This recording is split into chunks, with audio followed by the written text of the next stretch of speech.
Let's see if we can get a digital elevation map into this project. So I'm going to try something that failed a few seconds ago, see if I can get it work right.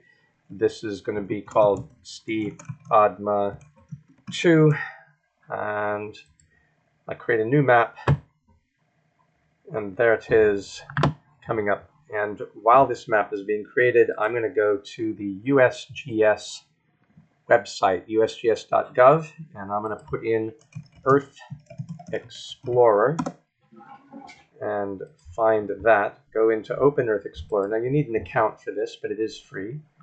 And there is Earth Explorer, and it's created this map for me. But let me show you how we would make a map work out. So when you come to Earth Explorer, you're going to see this. You're going to see a map like that, and it'll say search criteria. And what I'll use for the search criteria is I will use a address, and the place is called STFADMA.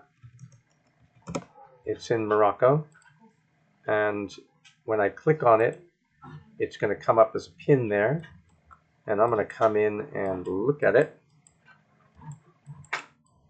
So there it is, and I want to get the digital elevation information, or the shuttle, what is it called, STRM, what's it called, SRTM, shuttle something, yeah, whatever that is, it is, SRTM stands for Shuttle Radar Topography Mission, where they flew the space shuttle and then they started beaming down some side aperture radar and bounced back and got the elevation information. So that's SRTM. That's what we're going to get from here. So somewhere around here, when I zoom in on STFADMA and find that area, then I can say to use the map, and it puts, this time it didn't do it before, but there it is. It puts these coordinates there, and I can move these around to get the polygon region that I've interest in.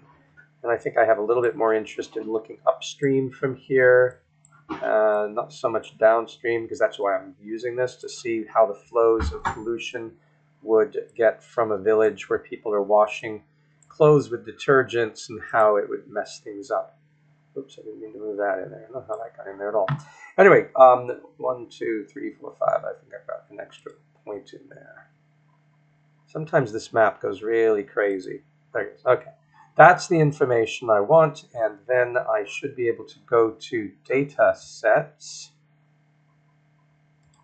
and pick the STRM, 1 arc second. Oops, I need to do that. And 1 there, and then go for results, and it says no results found. That's really weird. Okay, why? Let's go back. Go back. What is it? I have to select it. What's going on here? Additional criteria. I want 1 second global. Sometimes it does these weird things. There's no results. I mean, that's like crazy. So maybe what we have to do with our data set, we are fine with our data set. Maybe what we need to do in the search criteria is make it bigger.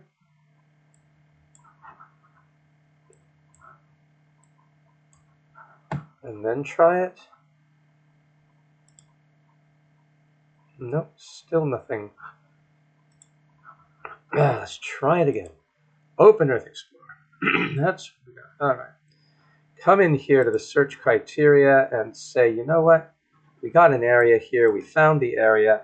Let us clear the coordinates and let's use the map. And maybe that will let us have something. Let's see the data sets.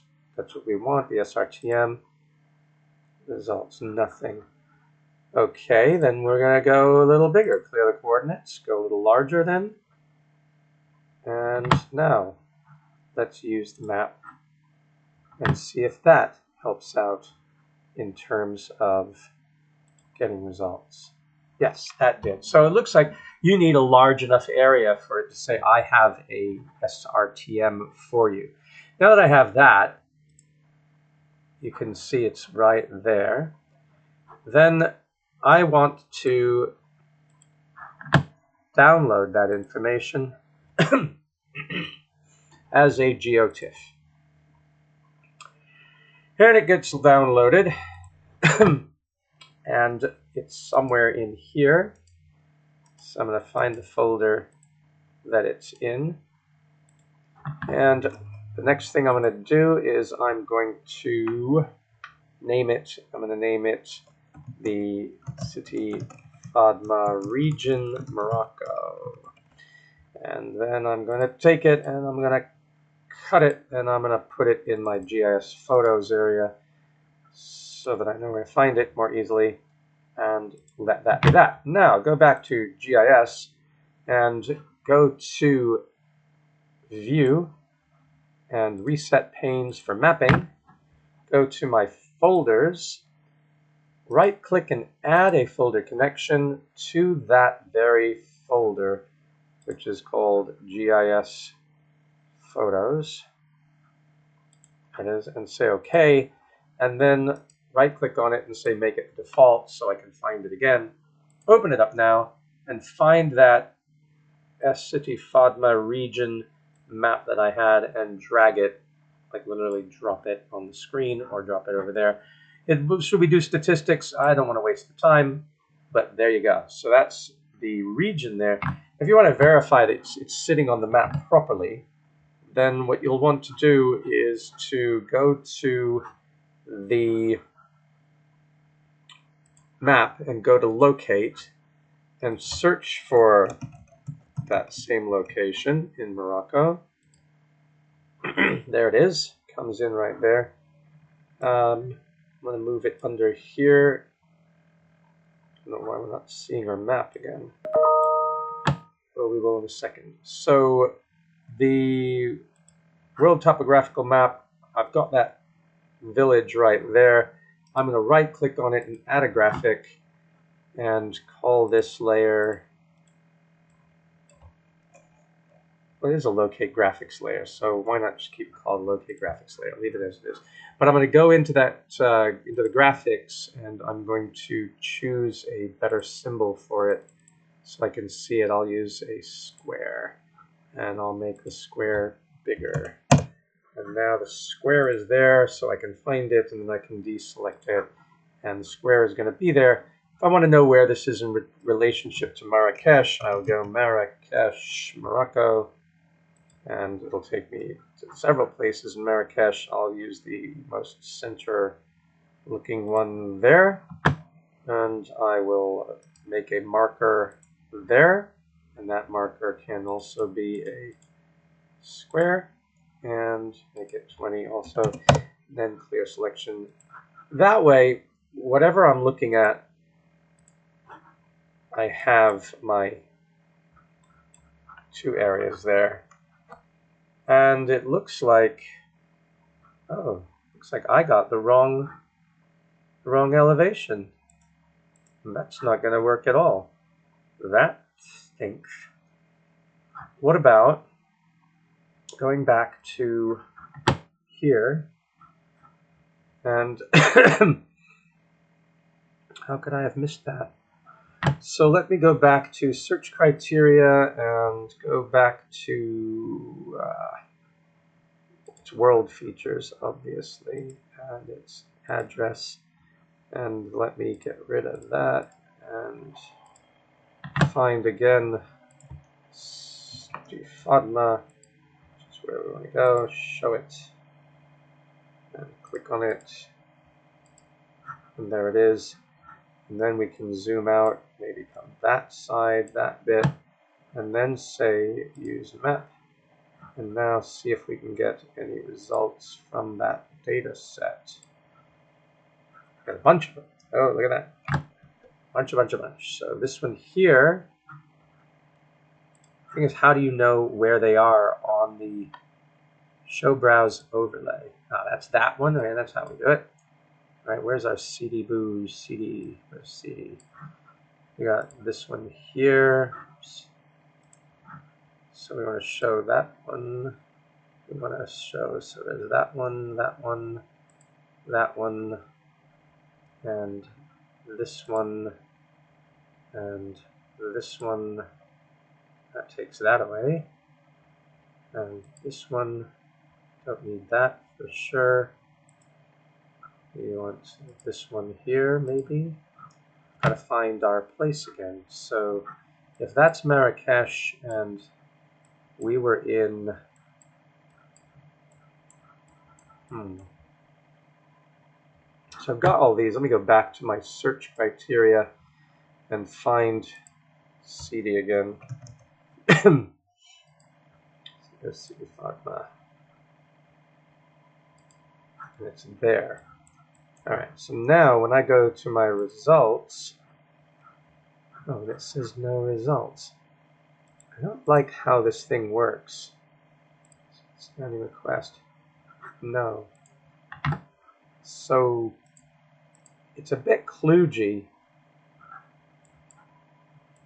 but maybe if I go in here and I can find the, go back to the search criteria and I can say use map. Now I'm just going to have to find that area.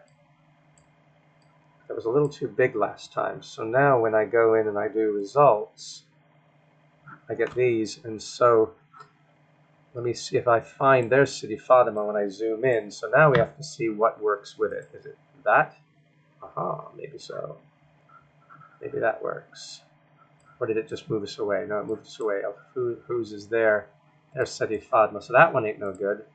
What about, what is this? Compare browse. Show browse overlay. And this is show footprint. Uh-huh. Interesting. So that's the footprint of that one.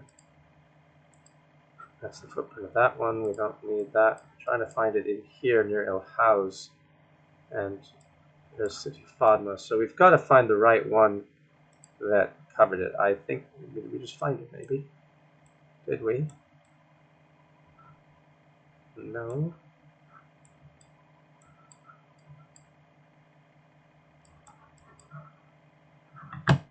Let's say, take that off a second. I keep losing it. That's annoying. It's very annoying. Every time I look at it, I lose. There it is again. It's down here near the Parc National.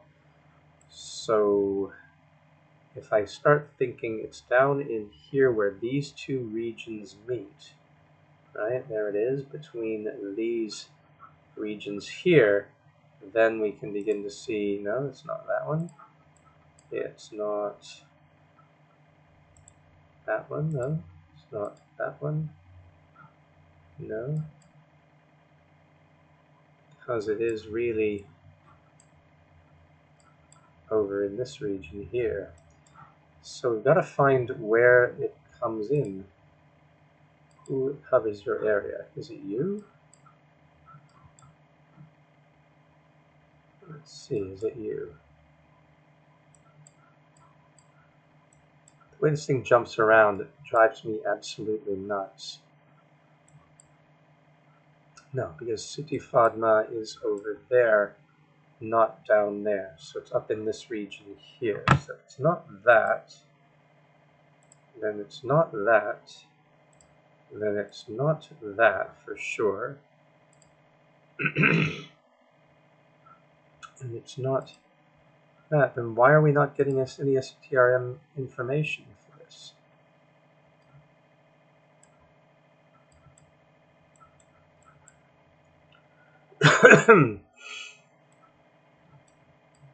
It's supposed to be right in the area here, between these two, the yellow and the purple. It's in between. Can we fill that gap anywhere? No, not that one.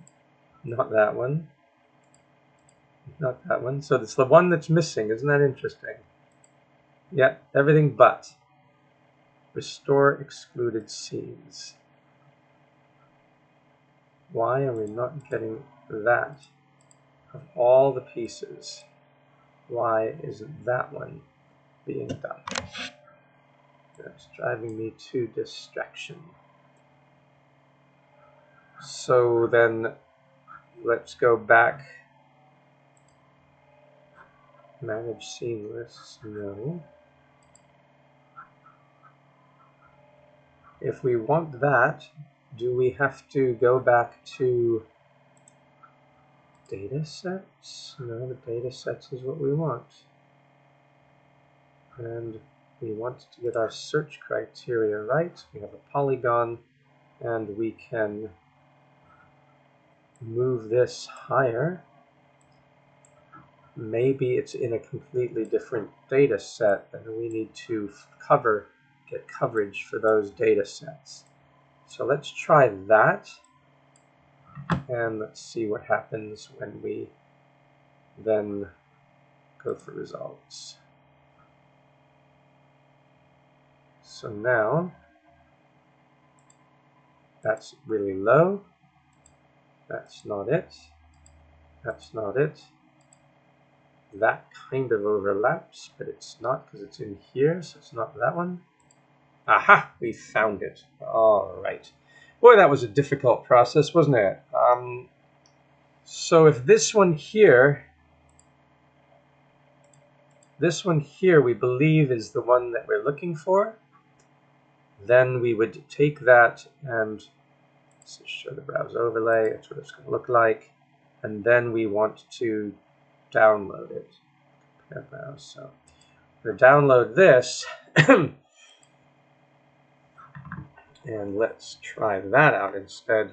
Sorry, that is you're going to go through probably the same painstaking thing unless there's a better way to go about doing this. And maybe, I don't know. So let's show that in the folder, and let's change the name to CD FODMA corrected, and SRTM. And let's take that and cut that and bring it back into our photo list and paste it. The other one is that region that we did. This is the corrected. This one we know was messed up, so I'm going to trash it. And so we're just using the corrected one. Now, going back to here, we can get rid of this one here. We want to delete. Yes. All right. And there's our CD FODMA there. So now we have the CD FODMA corrected. Should be in here somewhere.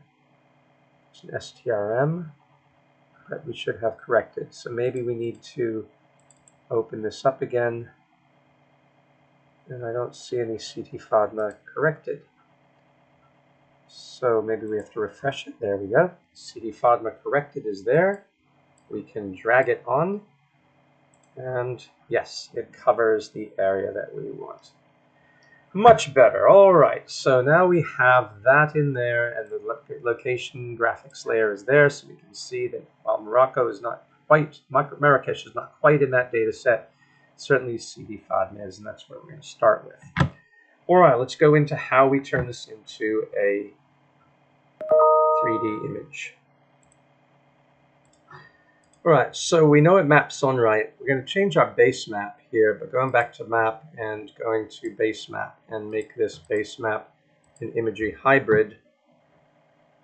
And then we'll probably want to cut out a piece of that map. So I'm going to take this off for a second, and I'm going to take this graphics layer off.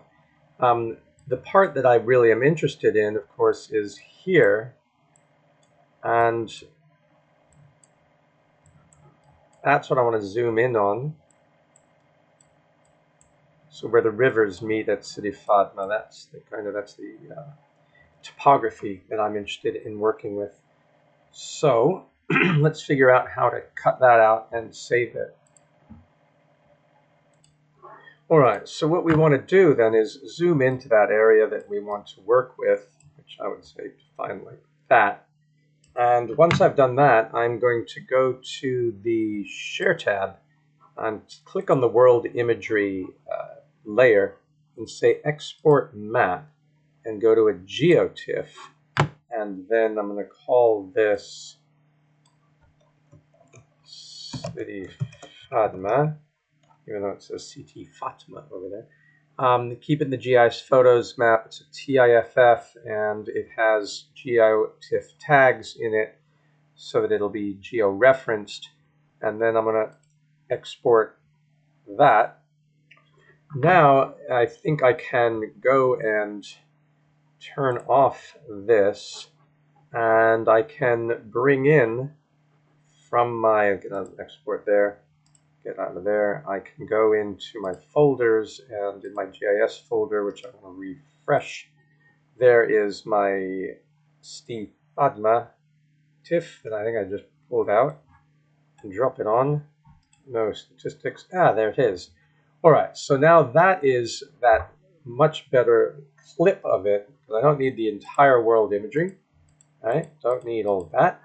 And so having this, I should then be able to work with this information and just get this map to be in 3D. Let's see how we do that. So what I'm supposed to do then is go to Insert and make a new map, but the kind of new map is going to be a new local scene. So make a new local scene, and the tab is going to open up here. Takes a few minutes. Okay, so we have a new local scene here, and we're going to take that Steve Fadma and drop it on.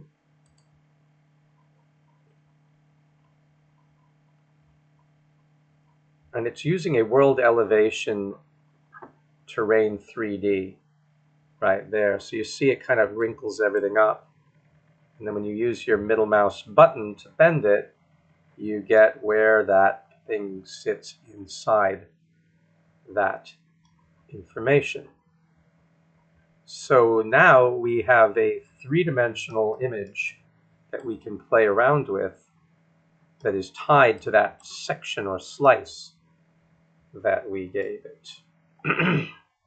And we can start to see where the drainage would happen if people were to wash their clothes in certain areas. But we haven't gotten analysis yet. This is just eyeballing it, right? But that's pretty cool. However, as you can see, this is using the world elevation 3D terrain that Esri provides of the entire world. And that's a massive data set, and it's really cool. I mean, I do like it. Can't say bad things about it. If I can zoom in on this better here. How does one zoom in? Zoom to layer. There we go. But we went to the trouble of getting that information off of the off of here. We got these digital elevation maps, or rather these SRTMs, these shuttle, whatever we said it meant, shuttle something, what was it? Shuttle radar topography mission. So we want to see if we can use that instead of the information that Esri gives us, which pulls in the entire world. It may not be at the highest resolution. We're going to use our own data. So I'm going to get rid of that background image. Was I going to get rid of? World hill shade. Bing, bing, bing, bing, bing. World topographic map. You see that even if I put in world hill shade, now that I've disabled the ground terrain, it is in 2D, and you got to reinitiate it for the program to calculate all that 3D terrain based on the ground, the elevation surfaces. So if I disconnect that, then I have all that. But I do have my SRTM that I brought in. And I'm going to drag that instead into the ground. And now I'm getting data added at a 30-meter resolution from that information that we got. And it's supposed to be better. And its extent is only that little clipped area, as opposed to what you see when we enable the world elevation 3D terrain, which is the entire planet in a projection. So let's just use ours, and let's zoom in on that, zoom to, and then come in, and we should be able to see. Let's go zoom in here too, zoom to later, there it is. All right, so then we can get into some really nice 3D information there. Now, unlike Blender GIS, where we're able to do this and then drive a car around or put in solar panels, we can't do any of that here, and it is fairly pixelated. The image that we got, that's not great zooming in there, and that partially has to do with what I was looking at when I exported this particular layer, this raster there. So if I wanted to get better information from that, then I'd have to go to a higher resolution source for the actual base map image. Going back to the map here, yeah, you see how pixelated that is. That's not great. So if we go back to our map and we look at world imagery and we take that out, and we move this, take that out, we'd have to get really down in if we want to get better and better resolution here, and then we'd have to somehow tile them together. But that isn't to say that you can't do that. I mean, we were looking at that area. If we want to export something of a higher resolution like this, then we can say, yeah, I'm going to zoom and get the highest resolution I can get. Now, at some point, it is going to pixelate, but we can at least get to that level. And once again, we would go to the geoprocessing under Analysis, Ready to Use Tools, Tools here. Come over here, and we would say, well, was it Clip Raster, or is it just to export? Let me think this through. It's sharing, so shy. Sharing, and from the sharing, go to Export Map and do a GeoTIFF, and then I might call this River Valley 1, and then make sure it's geotagged and export it. There's a color depth, 32 is the highest. The number of pixels, I guess, could be brought up. So we could try that with do higher quality image compression. If you do none, you'll get even better. Let's just keep the defaults, though, for now. Export this. And you'll see you can just keep layering these things on. Because just as I have here, this very pixelated version of this whole, right? That's the one that I put on there. I can also bring in this other picture. Refresh this. And there's the, what are they called? River Valley. That's the one there. Drop the River Valley on. And now when I zoom into the River Valley, you'll see that it is much higher resolution than the stuff around it, which is very pixelated.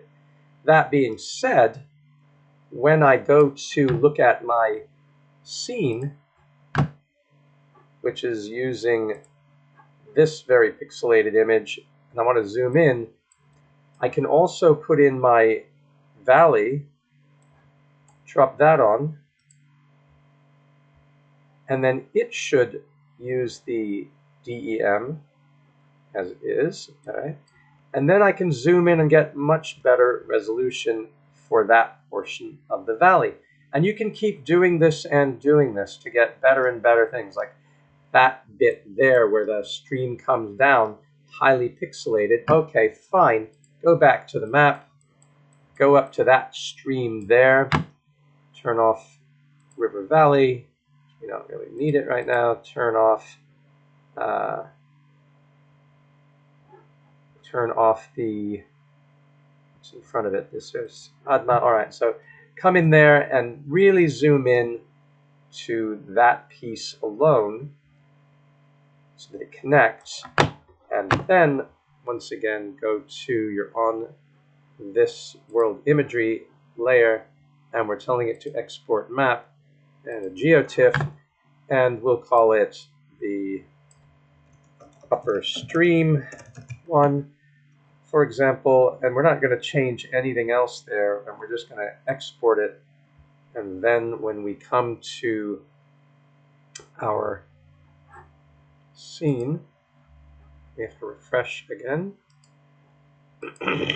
So upper stream is there. We can drop it in here, of course, and you can see then, if I turn that off, there it is, and we can see where it meets up with River Valley right there. So we've got these two overlapping things, but if we look at our scene and we add it to the scene, then this pixelated area is now higher resolution. So that is how you can keep building up and building up until you get much higher resolution just using the GIS that you have. Like down here, look at how pixelated that is. One more time so that you can understand it. Go back to the map, come into here and tell it if I'm using the world imagery and I want to get this area that's not in the map. I zoom in like that. It's about as unpixelated as you can get with a map like this. Again, world imagery, export map, geotiff map, and let's call this one Lower Valley one, and export it. It's completed. Come in here, refresh. Take Lower Valley one, drop it in, and it's going to fill in that area. Right. Turn this off, and you'll see that's what we're doing now. It's sort of like called tiling. So you can get much higher resolution from this, and now go into the scene and do the same thing. So instead of this blur here, when we drop this in, we get another slice that is better resolution that we can go into, and it's bent according to the map. And you can do that all the way upstream and all the way downstream to get the highest resolution that you can, so that you can get an interesting model. So there is great capability here, and because this is GIS, we should be able to put features in as well. So when we come in and we say, well, hey, what about this particular tree there? And if we want to put in a tree there, then what we would do is come in and add a, go to the map. We want to go to the database of STFADMA and go new feature class and say trees, and then we make it into a point, and then we say next, and we add it to say a tree species. So we have that. You could even put in diameter at breast height, or just dBH. I'll just say diameter BH for people who know. That shouldn't be text, that's a number, so let's put it into a short integer. And that database will then be added. And from trees, once it's added, then we can come in and tell it in, where is it going to show up here? It is going to show up when I double click on it. No. Let me think this through a second. I know I can open an attribute table, but what I really want to do is create based on this. And so if I open this up, there's trees under there, and I can go to edit and go to create and say I want to create a tree. And when I want to go create a tree, well, I do want to make it bigger for sure. So I think I'll have to do that afterwards. So I'd find a tree like this one here, put a point on it. When I want to go to edit it, I'll go to symbology by right-clicking, and then I will change the symbol. And how do I do that? That's my symbol. I've got that selected. I go to symbology and I put in, this will let me change the color, but that's not quite what I want to do. It's here I want to go into symbology and I want to change the symbol by clicking on it, and then I can find tree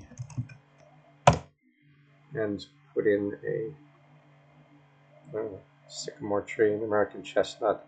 But at this point you want to have a generic tree, then you would put in, just look for all styles, project styles, anything for a tree. They have a generic here somewhere, and you can search for that and find it. It's tree stand, jade bush, white poplar, sweet gum. I thought there was a just generic tree around here somewhere. Oh, there it is, generic tree. It's not, it's sort of gray. So here's generic dead tree. Go for generic tree. It shows up like that in gray, and that's just what you're going to have, is a gray tree there. But when you place that tree, you can now add to it, you can add a picture, and that's what is going to be pretty cool there. All right, so we have that tree there, and of course we can put other trees in there, because once you're in that, you can start scattering your trees as needs be. And you can change their size in that symbology area. So it should be that you can go down and those are all the possible trees. Where's the size? Where's the size? There's the colors. No, don't want that. Where's the size, darn it? Because that looks a bit big for me, as far as I'm concerned.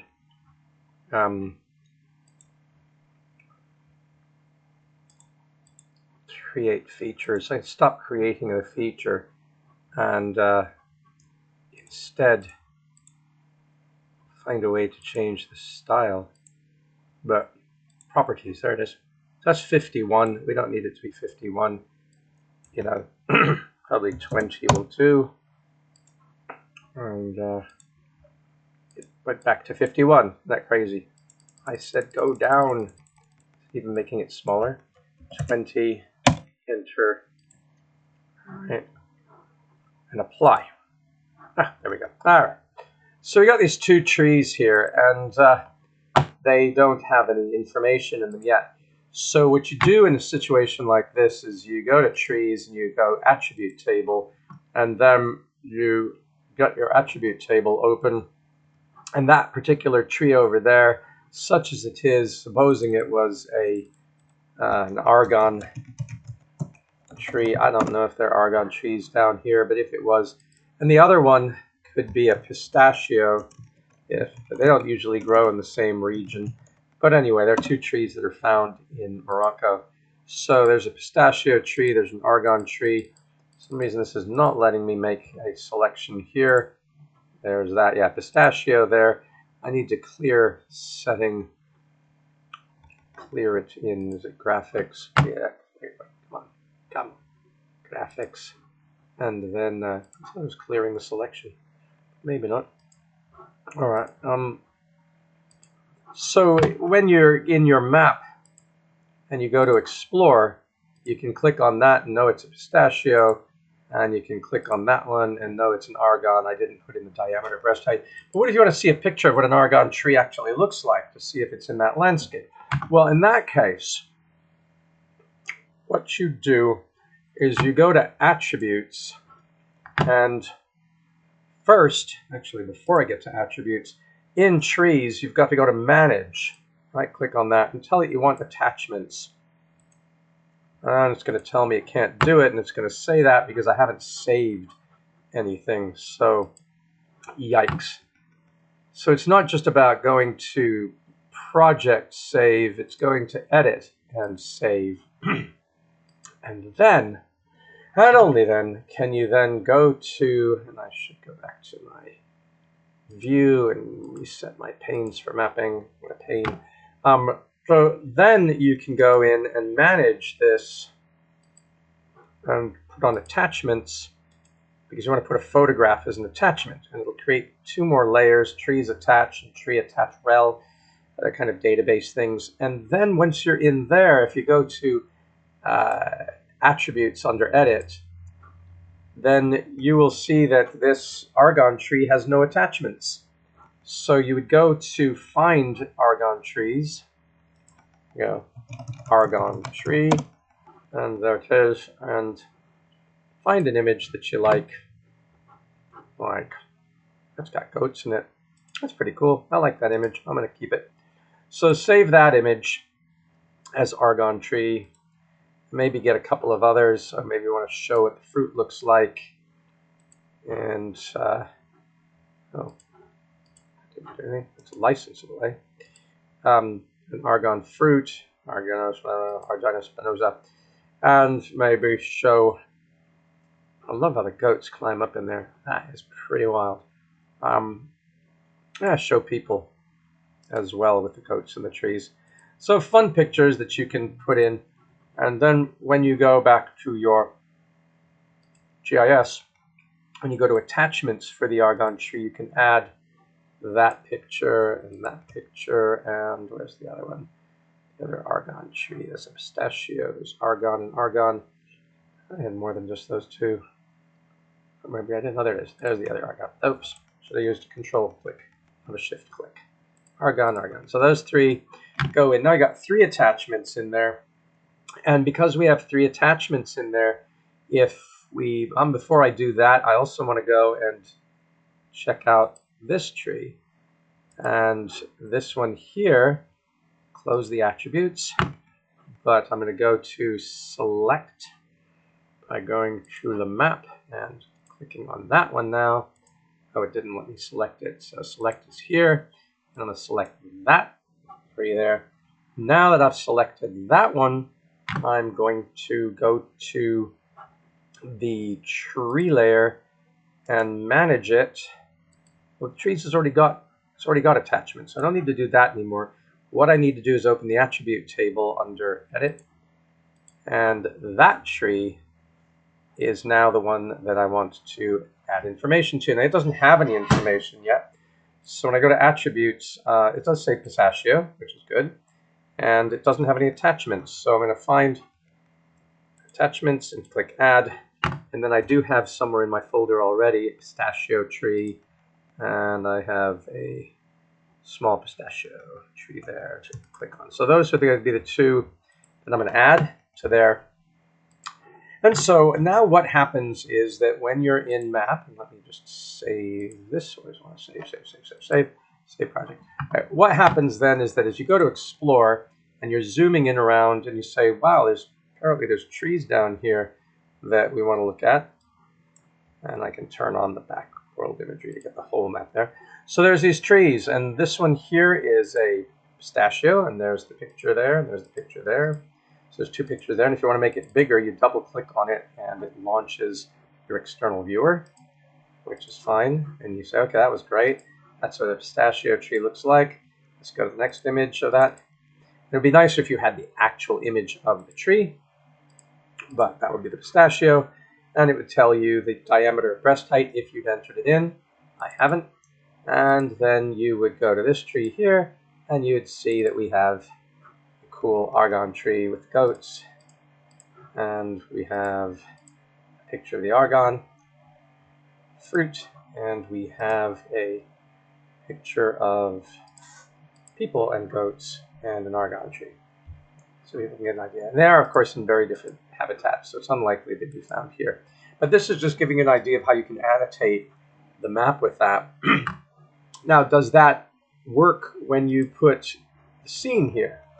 Well, we haven't put the trees into the 3D scene, but I imagine that you can. I'll just drop it here and see what happens. It adds data. Now, where would they be? I don't see them. They could be ending up under the floor or something. So this is what's going to be interesting is, does it have Z information? And I don't think it does. If I go to the trees and go zoom to layer,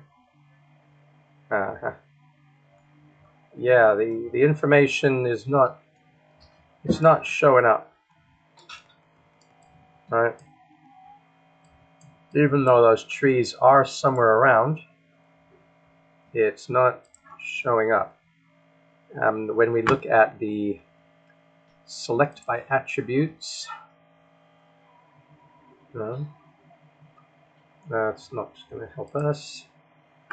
If we look at the attributes and we try to find zoom to, that's where it would be. So it's not showing up in the topography, probably because we have no Z information in there. And we probably should have put Z information, and that's beyond me for right now. I use Blender GIS to drop those things in when I want to show objects. But that is where it is. It's off the corner. Maybe did we not have? Yeah, we have the map in there. But it's not going to show up, I don't think, here.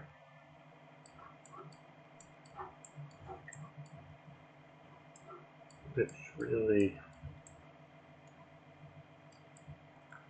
it's the edge of that, and there's the edge of that. I think it would be, the trees would be somewhere off the edge of this, somewhere in here, if you recall. If you look at the map here, it's like right off this corner, and here they are there, and you don't see the trees showing up there, even though they are in this.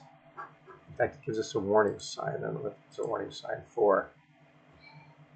But you can put the diameter of the breast tree, the diameter of breast height in if you want. The Sargon tree might be 20 centimeters. Over there, you can find pistachio and apply it. And you can find pistachio and put its diameter of breast height. Maybe it's 15 dBH. Anyway, so you've got the ability to put these and commit these data to it. But again, I'm not able to get the 3D data for the trees. I think it's pretty exciting that you can do this kind of visualization and then know that you can go into Blender GIS to really spice it up with animations and all that sort of stuff. And we'll get into that next. So happy trails.